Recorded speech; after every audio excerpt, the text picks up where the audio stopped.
Coming up on today's Locked On Bucks, we do a bit of a deep dive on the young players, as we mentioned on yesterday's show and a few shows throughout the offseason here. There are a healthy amount of young players on this Bucks roster this season, but what can we expect from them? Who has the best chance to grab some minutes from a vet? Who could we see take the biggest leap forward as well? We get into that conversation coming up next here on Locked On Bucks.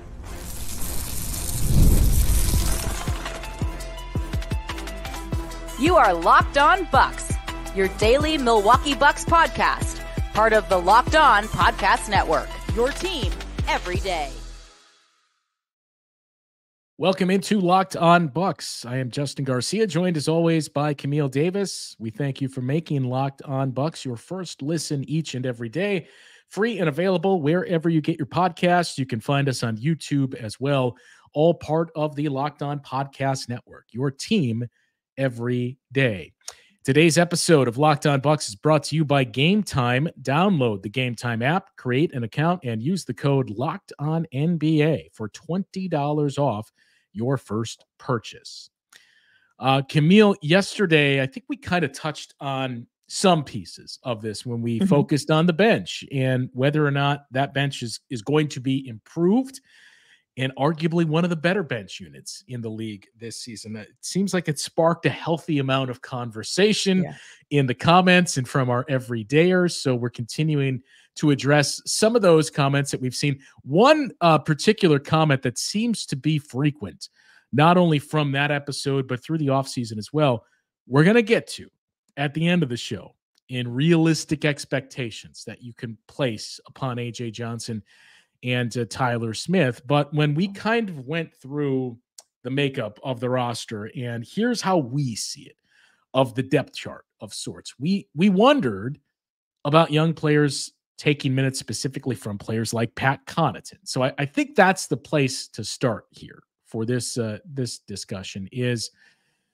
we singled out Pat and a few other players, but I think everybody's going to come back to Pat, of players that could be susceptible to a cold spell and probably a young player jumping past them in line. So if we're to continue that conversation, looking up and down at the makeup of this roster, who's the player? And I think this is a separate conversation from who makes the biggest leap forward. Right. Who's the player that we think is best in line to grab some of those minutes, if for no other reason than players in front of them or lack thereof on this roster?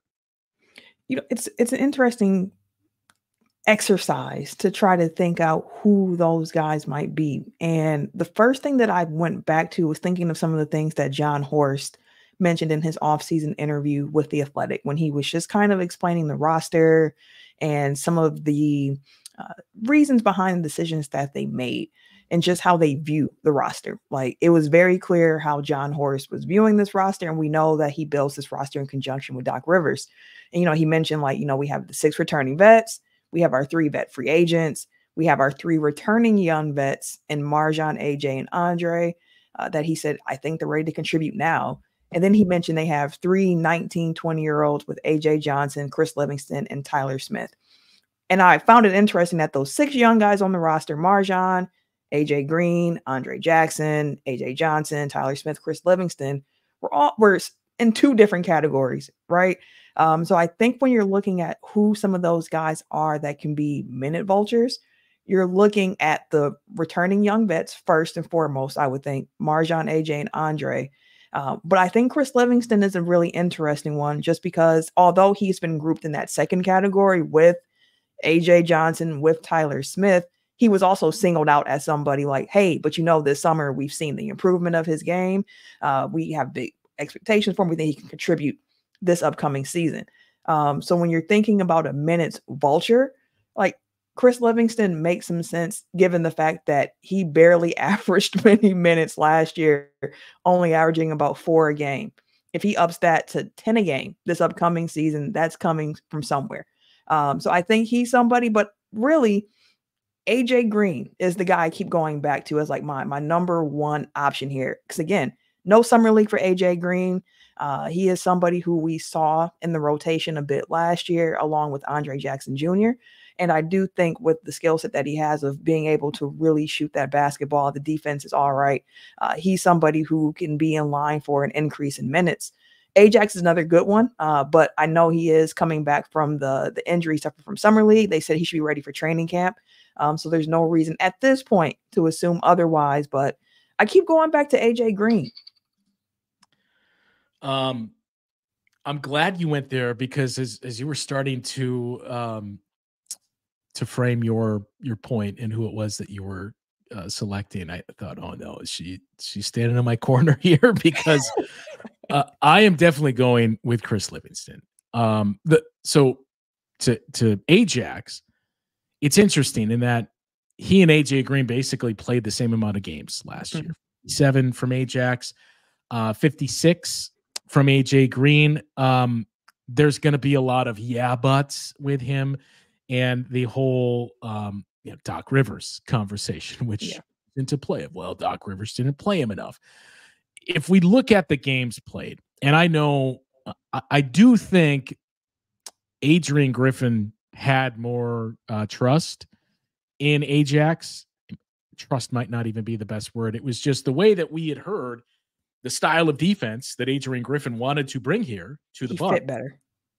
He fit it to a T, exactly, in what he's going to do. With Doc Rivers, he talked about some of the things that we've addressed too, the fouls and young players. And, it's a good thing that he's overly aggressive because a lot of times we're having the opposite conversation with young players. Hey, I need you to be more aggressive, but it's kind of uncommon to be in the, hey, we need you to tone down the aggressiveness. But I just don't buy into a lot of the logic that gets placed out there or the takes and views that get thrown out there of, it kind of torpedoed for Ajax once Doc Rivers arrived. We saw more consistency from AJ Green. There's no denying that Doc clearly trusted him, but I don't think it reached fall off a cliff levels. And part of that too isn't so much Doc Rivers. It was some of the personnel moves that the Bucks made. When you bring in a Pat Beverly, right, it's not a like for like, but that takes away some of the areas where you would have said, okay, well, Andre's the only other guy we have that can do some of these things defensively. So I think that was a part of it too. So I don't anticipate him to be in a doghouse of sorts here, but it's just going to be interesting to see how he's used. To round it back to mine. So my way of viewing this is when we're looking at those minutes vultures, I'm looking at somebody to kind of jump off the page that you didn't have circled. If we can use the fantasy football comps or use, the touchdown vulture of, I didn't know about this guy. I had to handcuff my running back. Right. That's what I'm thinking about with this. And with the who are we going to see the most improvement and who takes a big leap, which we'll get into in the next segment, I'm more looking at linear growth that we see from guys that are already not necessarily established, but there, and you know what to expect from them. So that's why I land on Chris Livingston, part of the reason why I think he has a chance to be the biggest minutes vulture on this team. Because of that, because he can be the guy that some of the real ones that listen to the show every single day know we've been in on this guy for quite some time now. But also because of what's in front of him. We talked yesterday about you're very thin in the front court. And I don't even want to throw out the I word because let's not even let that enter the chat after the last 2 seasons. Only good vibes, healthy vibes. Right. But, you're talking about Bobby Portis backing up 2 spots or Taurean Prince playing the 4, and there's just not a whole lot as opposed to looking at your wing where you say, well, this player could slot in there, or this guy too. And you just go up and down the list. You don't have that in the front court. To a lesser extent, you don't really have it at point guard and in the back court, but you feel good about what you have there. You feel good about what you have if you're healthy. That, as we've seen, is a big if. And that's where I think Chris Livingston has the opportunity to not be a, 25-minute per game guy. But, the 2 young guys in AJ Green and Andre Jackson both played in the mid-50s games last year. Chris Livingston appeared in 21 games, as you mentioned, played 4 minutes per game. AJ and Andre both about 10 minutes. When you look at Jay Crowder's minutes and what we expect to be about the same for Taurean Prince, who's replacing him. Maybe Bobby Portis's minutes come down a little bit. Maybe Brooke Lopez do as well. Chris Livingston is the guy that I think makes the most sense. Danilo Gallinari, I know it's not a like-for-like comparison. In those flashes that we saw, and a lot of those, it was it's a full-on emergency. We've broken the glass. But Danilo Gallinari played 17 games and played about 10 minutes per game. Right. So I do think there is an opportunity there for Chris Livingston to appear in somewhere north of 35 to 40 games and to get into double digits in terms of minutes played per game. So I think when you look at the guys in front of him, that's a vulture that we've already kind of chalked up the minutes to. Taurean Prince is going to get this. We think Bobby's going to get this and Brooke is going to get this. But especially if those minutes come down, I don't know that it's fully going to be Taurean Prince. It's a big opportunity for a guy like a Chris Livingston. I do want to get your thoughts on that. And as I mentioned, we have the other side of the coin to look at of who's going to take the biggest leap forward. We will get into that conversation and round out the talk on the minutes vulture and Camille's thoughts on Chris Livingston and his chances of doing that. Coming up after this here on Locked On Bucks.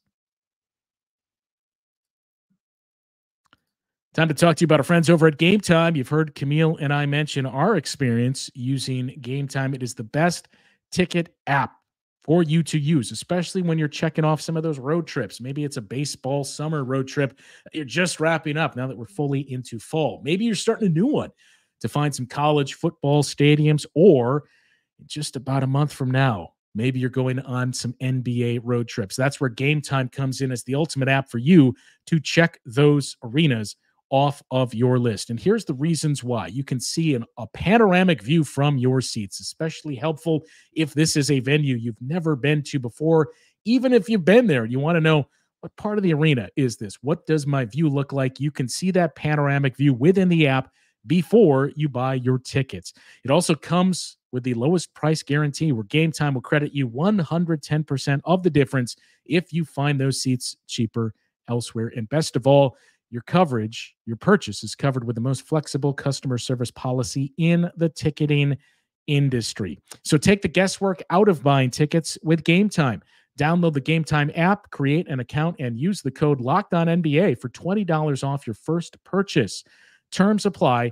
Again, create an account and redeem that code LOCKEDONNBA, LOCKEDONNBA, for $20 off your first purchase. Download Game Time today. What time is it? Game time. All right, so Camille, just to wrap up on Chris Livingston. Yeah. I think there's the opportunities there. And again, there's going to be a major opportunity if something happens that we don't want to mention. But just in the sheer sense of, what if they try to preserve Brooke Lopez? What if they try to bring down some of Bobby Portis's minutes and use him in different spots? I don't think it's necessarily just, Taurean Prince, go get him. You're going to need more bodies, as we've seen. The I word occurs for everybody, for every single team throughout the way, save for seemingly the Boston Celtics last year. But you need capable bodies, and you never know how things are going to pan out. So I think in examining everything, he's the one that makes the most sense for me, even taking my bias out of it, if for no other reason than the way the roster is constructed. I think it makes some sense. And I mean, we don't look at Summer League and take that for gospel. You look at Summer League and you kind of take it for what it is. It's a strange situation with a lot of young players generally playing in roles that they're not going to play in come the regular season, given the makeup of their team. For Chris Livingston, his Summer League experience is one of the more interesting ones on the Bucks for me, just because of how many different ways they try to use Chris in the Summer League. Like small, they used him as a 5, center, 4, 3. Like he was everything, except for a point guard throughout the Summer League. It feels like time. Not enough time, yeah. So like Chris Livingston, they were really, I felt like, just trying to see, like, how does this look with him going up against larger players, bigger players? Can he hold his own in that regards?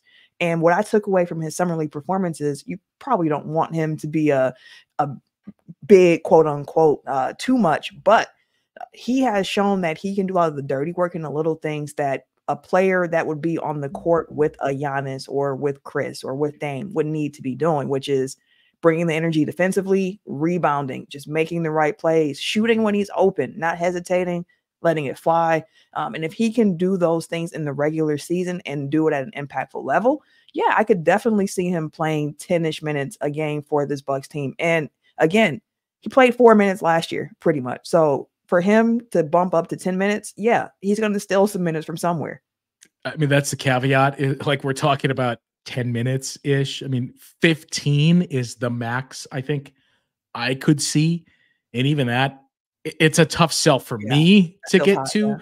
Yeah. So that's, the asterisk that we're applying here is we're talking about limited minutes. But again, to make that jump and increase your minute total by what, 150%, if that's the case for Chris, it is being a vulture. And I don't remember who it was that I was talking with, but I was talking with somebody who was out at Summer League, and they were talking to, I think, some scouts, not coaching staff members with the Bucks. And they had told me, "Hey, you're pretty high on Chris Livingston, huh?" Like, yes, I am. Well, I got to tell you, he did impress me in Summer League. And some of the scouts too were saying what you just mentioned, Camille. His numbers didn't pop off the page. It wasn't like he was filling it up and, he was a double-double machine. But it was the little things that he was doing. And it goes back to conversations I know I had with Kane. I'm sure you did as well. And Frank, through the years, of some of the guys that the Bucks would bring up through the Wisconsin herd, specifically Christian Wood, who fills the same spot in some ways as Chris Livingston, where the conversation, it was repetitive. Yeah. Look, it's great. You had a 40-20 game with the herd and you can fill it up and you can score and you're averaging X, Y, and Z. That is not what we need. That's not what we're going to ask of you when Giannis is on this team, when Chris Middleton is on this team. We need you to rebound. We need you to defend. We need you to do these things. And it just never sunk in. It sunk in. And I don't know if it was even a sell, just with the way that he played in college and all through his upbringing in high school with Chris Livingston. So, like, that's in some ways the easy part. Now it's just kind of nudging along some of the other pieces. And I think that kind of ties into this next conversation of who do we think will take the biggest leap for this team? Since I forced you to start last time, I'll start this time. And I think here's my logic. We talked a lot about AJ Green, and this may, again, seem like it's, hey, why don't you guys mention MarJon? What do you have against MarJon? I think it's reached the point where we're going to have to see it for us to start to get invested and believe in it with some of the play we've seen from some of these other young guys that at this point, I think it's fair to say have passed him. So with AJ Green, I feel like I know what to expect from him. Making a leap and improvement, sure, there's incremental numbers that you can point to. I'm not sure what else it looks like, right? Like, he's not going to become this elite lockdown defender overnight. Right. He's been much better than we anticipated defensively.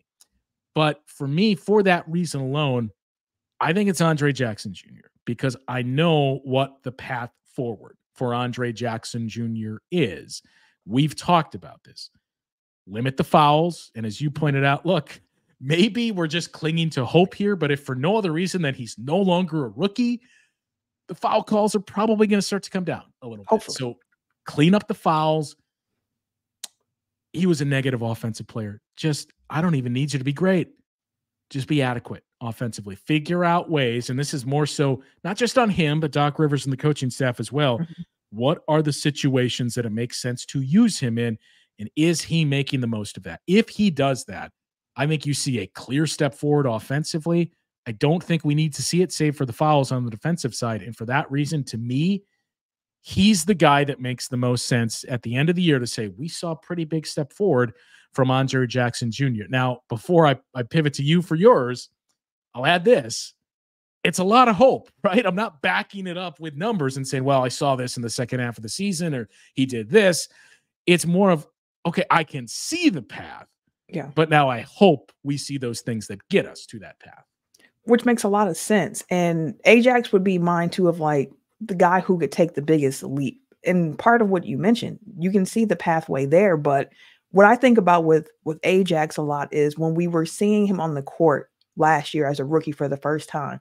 And I think about what we said about MarJon. I don't want to put it as I'm pairing these two players against one another. But we drafted MarJon as like a 3-and-D guy, a wing who can go and defend, bring the energy, the athleticism, so on and so forth. So that's what we have for MarJon. And then when you see Andre Jackson on the court next to him, the athleticism was just a different tier of what we got from MarJon. It was just like you're not even playing the same sport. Yeah, it was like jumping off the page for him. And that was something else where it wasn't John Horst, but Doc Rivers mentioned in his exit interview after the season, just saying like, the Bucks, we have to find a way to get more athletic. Doesn't mean that they have to be young guys or vets, but like we need more athletes on this team to play and compete. And Andre Jackson Jr. is like the biggest athlete next to Giannis on this team. So like there is a pathway for him in that regards too, of just what Doc Rivers is looking for on his team. And what this team needs a bit more of. And he can come and interject that energy, that athleticism into the roster. He shot like 37% from 3 last year, which, as we mentioned, very, very low volume. Teams still didn't care that he was shooting that. They left him open. The offensive game has to come along, but also needs to come along with him and the rookies that we'll talk about in the next segment, and all the young guys really, is that decision-making, right? We heard that all summer. What the Bucks want from their younger guys is to make quick decisions. Do not let the ball stick. Make the right decision and make it quickly.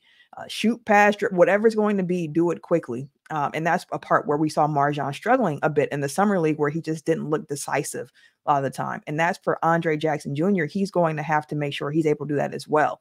Plus, he has the playmaking to his game, which I think is a big boom for this particular Bucks team. We've talked about how the guard rotation is a little thin for them and just how they need playmakers. And we saw that Andre had the ability in college. Hopefully he can get a chance to do a little bit more of that on the court this upcoming season as well. But that decision-making piece of it is going to be a key, I think, to getting on the floor for the Bucks this upcoming season, for Andre, for all of the young guys. You mentioned the rookies, and I think there's a few other points to be made about Ajax and the backcourt, but the rookies especially. We've seen quite a bit of Bucks fans weighing in saying, hey, don't close the door yet on AJ Johnson. I think he's going to contribute this year. So is that a realistic expectation? We'll get into that conversation coming up next on Locked On Bucks.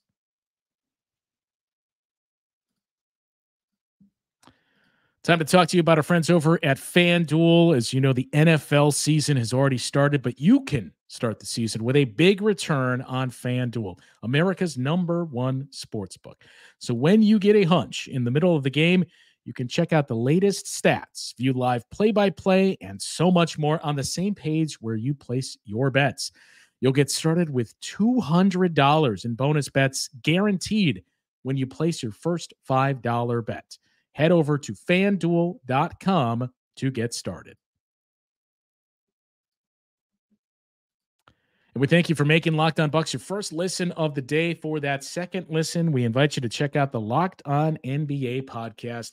There is no offseason in the NBA, and Locked On NBA provides daily basketball analysis from national and local experts in 30 minutes or less. No one keeps you as informed and entertained as Locked On NBA. You can find it on YouTube or wherever you get your podcasts, part of the Locked On Podcast Network, your team every day.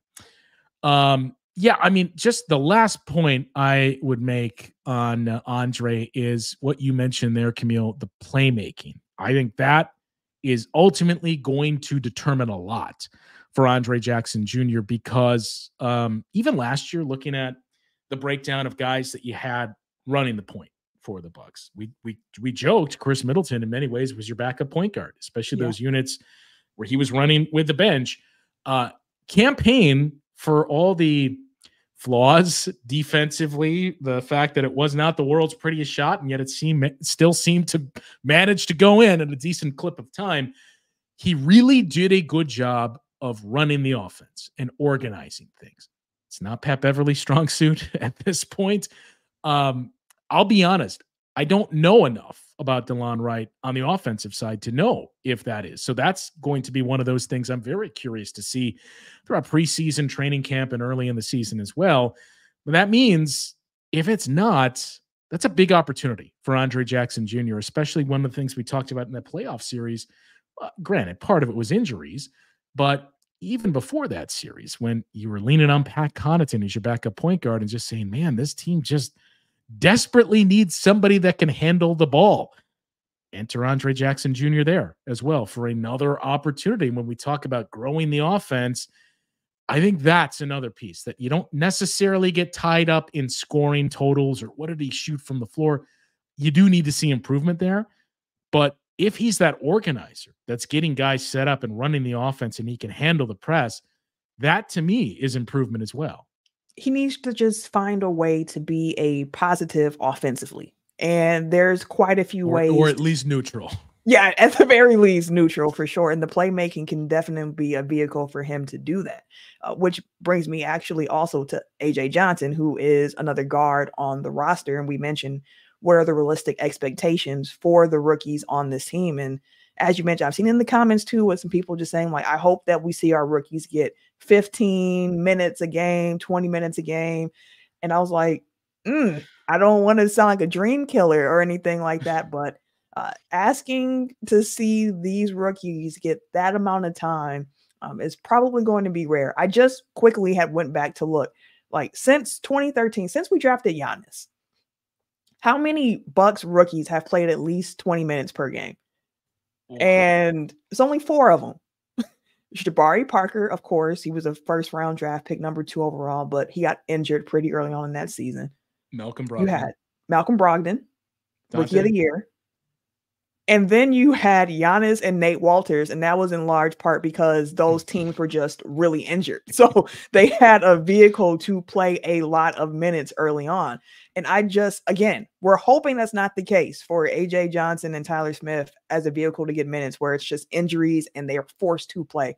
So assuming health, I think I could see them playing probably in that, like, the 5 to 7 minutes a game average throughout the season, somewhere in that range. But anything over 10 minutes, I think is a really ambitious ask for these 2 young guys. I think more importantly, we don't want to give away too much because we have some plans of a lot of over-unders based episodes here, but what would you place the over-under on games played for AJ Johnson specifically? I think I would go probably somewhere around like 30. Oh. I think I'd go around 30. If that happens, I think he's making an impact, because I was going to be far more conservative and say like 19 and a half, somewhere along those lines. I'll say this because, again, we don't want to be the cold, wet blanket that comes down on all this optimism that Bucks fans have for these young players. I mean, I think this is a no-brainer. If you told me one of the rookies cracked the rotation and made an impact on this team, I think it's very clearly AJ Johnson. Even though we said, I made the case for Chris Livingston to be a minutes vulture because you feel good about the depth you do have, but you're very thin in that depth. So theoretically, a player who is power forward size in terms of his height and can shoot the 3, there should be an opening there. But I just think the flashes that we saw from AJ Johnson and again, I don't want to turn this into you got the lottery ticket with Giannis and look how it panned out, because there are some similar vibes when you watched him and when you just saw the whole profile and the write-up and just how much it varied of scouts either loved him or hated him. But what we saw in Summer League and just the aspects of his game that this team does not have, the speed, the quickness that he plays with, how we saw him, even with the slight build, be able to attack the rim. And you start to envision things like, what would that look like with he and Giannis running the break together, and Giannis, or he and Dame out there together, and Dame creating some of those lanes for him. So I think it's pretty clear if one of those 2 guys does pop and give some type of an impact this season, it's AJ Johnson, right? Yeah, I mean, again, he brings athleticism that we mentioned that Doc Rivers said we need more of that on this particular Bucks team. And part of the reason I just threw out 30 thinking about it, I was just looking at some of the numbers of like some Bucks rookies that played less than 10 minutes per game since that same time frame of 2013. And you got some guys like Jordan Nwora, he played 30 games for the Bucks during his rookie year. Sam Merrill played 30 games during his first year with the Bucks.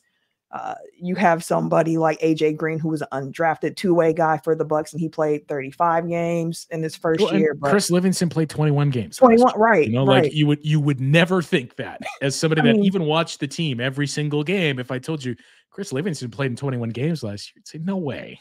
I mean, even DJ Wilson played 22. He averaged like a point a game his rookie year, and he was still able to find a way to get into 22 games, albeit he averaged like 3 minutes a game. But like I can see the numbers adding up, especially if it's a situation where hopefully we get a lot of games where the ending's not in doubt for the Bucks. Hopefully Bucks victory is in hand, and you get to get these young guys on the court as well for some of those minutes, in addition to maybe soaking up a couple minutes at the end of a quarter here or there throughout the regular rotation. But yeah, I could see it if one of the two rookies get a lot of like more playing time. I put my money on AJ Johnson as well. Let us know what we missed. Should we go with over under for games that AJ Johnson play? I mean, we were talking about similar things. We just won't put it at an upcoming episode, or maybe we revisit it. But let us know in the comments as well. Who do you think of the young guys? So again, we're looking at what basically the third, second, and rookie year players here in that group that we listed. We didn't mention Stanley Amude. We didn't mention at much Marjan Beauchamp. So that group of players, who do you think is most likely to be the minutes vulture and take some minutes from some veterans players, or just, see their minutes start to take a major tick upward this season? Which player do you think we will see make the biggest leap this season? Notice we did not say who will have the most regression. We're keeping this positive only. And your realistic expectations for the rookies. What would you set the over-under number on games played? We single out AJ Johnson, but including Tyler Smith as well for both of those players. So leave your thoughts in the comments, and we will continue to address those and get back to them on future shows here. So it is hard to believe, Camille, but we are less than a week away from media day and training camp there. 1 week from today is when training camp officially kicks off for the Milwaukee Bucks. And in closing, do you know what's significant about this weekend? I do not. What is it? Well, a couple of things. I mean, first and foremost, the hat that I'm wearing, it's the final games in Oakland for the Athletics, but Bucks related, this is the last weekend we have with no Bucks basketball. Wow. Because next weekend already is when we're getting the preseason started, October 6th. We have the Bucks and the Detroit Pistons. Hard to believe also that we're already shifting to, not this weekend, but the weekend after. This is the last weekend without Bucks basketball. Love that. So it's getting here quick. Again, leave your thoughts in the comments. We will address those as you leave them, and to see how much you disagree or agree with what we laid out here and what we missed. We'll get to that coming up here. That'll do it for today's show. For Camille, I'm Justin. We will talk to you once again tomorrow on Locked On Bucks.